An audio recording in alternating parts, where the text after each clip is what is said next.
Okay, friends, I want to talk to you today about the absolute best tool that you can have in your music room that will help you improve in ways that you haven't thought of yet, that almost nobody ever uses, okay? We'll get right to that. Hey, my name is Dave, and I teach people how to play the saxophone, many of which are adult learners, probably like you, talking to you, right? Hey, a couple of weeks ago, I did a series on improvisation for beginners, and I created a PDF, a beginning improviser's checklist. All right, if you'd like to have that, I'll put a link below in the description, and send me a little quick message, and I'll make sure that you get that. Okay. All right. What we're going to do today is we're going to talk about this tool that is amazing. It does amazing things for you as a player, and I'm telling you right now, almost nobody ever uses it. Even the students I've had for years that are, I've said, hey, did you work with your blah, blah, blah this week? And they say yes, and I can tell they didn't, right? I mean, it's just one of those things that a lot of players have an allergic reaction to.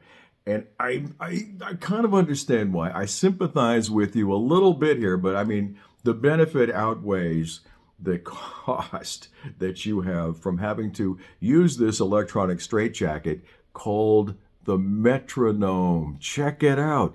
This baby fixes so much in your playing. It's going to, and if you really hook into it and use it frequently and get over the hurdle of the metronome, you will find that it becomes the one tool that is indispensable that you will use for the rest of your natural saxophone life. Well, maybe I exaggerate. All right. Why do people not like the metronome? I don't know. I think perhaps it points out the flaw in our rhythm base, maybe difficulties in counting. And again, it's kind of got that little electronic straitjacket thing. Now, why did I bought myself this, by the way, for Father's Day. Father's Day is coming up, and I thought, well, I'd like to have a gift, and I want an analog clicker. I've got a bunch of them I've downloaded. You can download them for free. You can download metronome apps till the cows come in. I got a couple of them, and I really like them. Two problems with them. One is that the tone, the sound that comes out, and you can change the sound. It's very cool. The sounds that come out are about as loud as a mosquito. Not very, unless you can Bluetooth your phone to a device like with big speakers like these, and you can make it so loud that the windows rattle. I don't advise that. But the other bigger problem with an app, right, is that it's on your phone. Let me straighten the phone out here. That's better. Better? All right. Anyway, it's on your phone, and if you're in your room spending time with your horn playing, not practicing, but playing, you know how I am about practicing. We play because it's, we get more done. We're relaxed. We're not like, I have to practice. No, you get to play. The reason, what happens is someone sends you a little text, and that's it. That's the end of the session. Because, as we've had these smartphones now for years, and we're hardwired to answer all texts. So that's the end of your practice right there, right? Okay, so anyway, I went down to Allen's Music in La Mesa. I bought this, and they put a little battery in here for me. I'm going to unwrap this beast. It comes with an earphone. Haven't been able to quite figure out how to get the earphone out yet, but anyway, there it is. There's a little earphone that plugs in so that you don't drive the dogs crazy, and or anybody else in your house, because not everybody digs, the app, the metronome, or the metronome sound. But again, this, I did a little research. This is made by Whitner, Wittner. I don't know if I reverse that. It's a quartz metronome, battery operated, not inexpensive, but not overly, it's not going to break the bank. It's about $50. I love this because it is loud, right? I mean, we can go to there's a light that clicks if you don't want to have the sound, or you don't want to use the earbud or the earplug, or you can go to the full on, like, oh yeah, baby. Listen to that. I've got it set at 63 beats per minute. Larghetto, right? The speed of a comfortable walk through the mall, to the music store, where you can buy your own metronome, right? And you won't. And if you do, you won't use it. And I don't get that. Now, some of you, we'll give it a rest here. Some of you love to play, you're really happy and content to play, at home, like your backing tracks or whatever you're doing, and you don't really need to mess with it. You don't need to be as precise. And so you're happy to do that. And there's no harm, no foul there, all right? Or you want to play Christmas. I had a student once, and his whole goal was to play Christmas music with his daughters. And I thought, wow, that's wonderful. Then we worked on that for, 10, 11 months, and he got to the place where he could do it. And I just bumped into him recently, and he said, yeah, he was able to do that. And not only that, but he moved on to clarinet, which is pretty cool. Anyway, if you are taking your music to a slightly different level than that, you want to get out of the house and you want to play, say, at the blues jam down the street, or if you want to join the community jazz band, the big band, that meets every Saturday afternoon, and you're going to try to audition for the alto chair, or you've got a tenor sax gig with a band down the street and they play a lot of yacht rock, a lot of tempo based stuff, and you've got solos up the kazooie. You need to be in time. You cannot be rambling around here, especially if you're first chair alto. People downplay the first chair alto, but first chair alto is like kind of the leader of the band. Don't tell that to the trumpet guys. Everybody listens to first. So your time has got to be good, all right?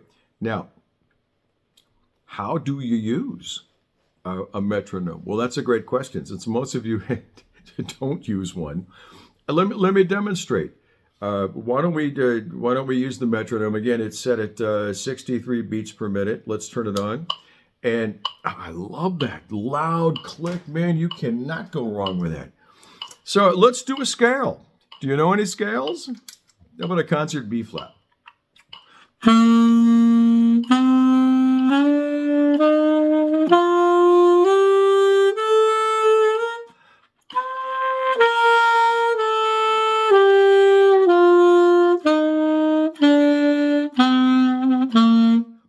Careful with your articulation. Two, two, two, two.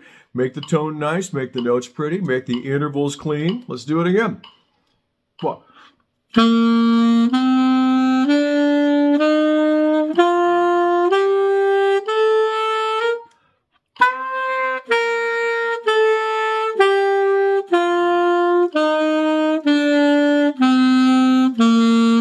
I know a lot of you are saying, man, I want to rip. I want to rip, Dave. I want to play 16th notes. I know this quarter note stuff. This doesn't cut the mustard for me. You'll get there. If Chick Corea taught us anything, now again, I didn't study with Chick Corea, but he's all over the internet. And if he taught us anything, it was just practice slow. Slow gets you too fast. Why? Because it teaches your fingers where to go.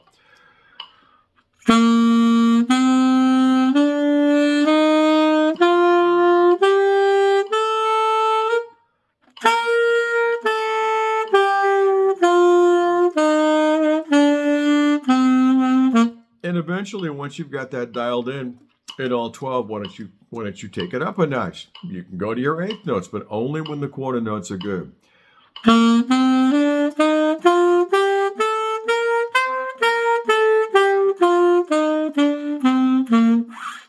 There are all kinds of articulation exercises that you can work on. You can come in on the upbeats. You can do that too, because a full beat is 1 and 2 and 3 and 4. But just get the downbeats for now. 4/4 is fine. A lot of people talk about setting it on the 2 or imagining it's on the 2 and the 4. Music changes on the 1 and the 3, so forget all that. Just set it up and use it religiously. Now, if you really want to take it to the next level, all right, the next level, yeah, you do. All right, why don't you get this book right here? All right, it is so incredibly inexpensive. This is the one that Charlie Parker uses because he was outed by Paul Desmond in an interview once, and who said, "Did I hear you quoting Close?" I believe that's how you pronounce that, Close, Klose. You see the accent on the. Anyway, he said this, and I've had this book for years. I think I paid $9 for it or something, and I've heard that it's in public domain, and. You can actually download it for no money whatsoever. Let's just go right to number 1 here. And let's use that with our metronome. And, I know you don't want to do a lot of this, but do some of this because it'll really get you where you want to be in terms of playing in tempo. I got a dog hair or something up the nose. A dog hair? How could that have happened? All right. Excuse me, I didn't blow a low C.